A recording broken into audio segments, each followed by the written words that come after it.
And the housing market is red hot. The real estate websites like Zillow, along with other of the so-called iBuyers, have been contributing by buying up more Valley properties than ever before. But new stats show that Zillow is now selling many of the homes that it bought for a loss. Team 12's Michael Doudna shows us what that means for those of you who have been trying to buy but losing out on bids.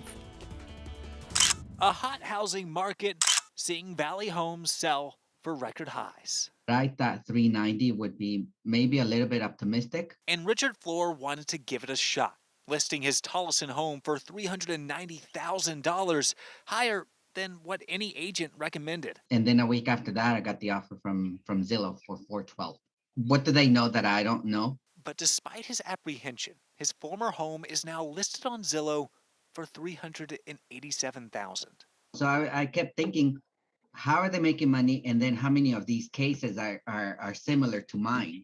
The simplest way to put it is the market started to cool, but Zillow missed the off-ramp and just kept buying homes at higher and higher prices. In short, real estate tech expert Mike Del Prete says Zillow is losing millions of dollars. His analysis shows of Zillow's 250 Phoenix listings, the median price is now 6% below what they paid. You know, sometimes the wheels are going to come off the bus and you're going to be in trouble.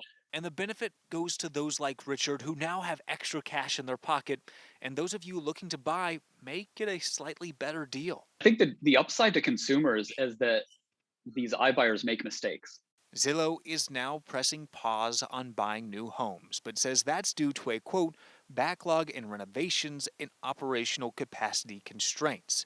Now, Del Prete expects all of this to be momentary. It demonstrates they're willing to roll the dice and try something new, and they might lose money. See, investors and iBuyers have millions of dollars backing their portfolios, so a bad couple of months will not stop future investments from flowing into the Valley. This is a company that's willing to invest and lose hundreds of millions of dollars already. So it's really not going to stop them. I think it's kind of more of a small bump in the road.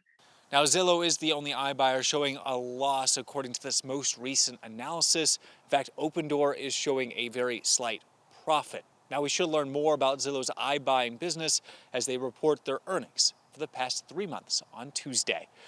We're in Mesa. Michael Doudna, 12 News.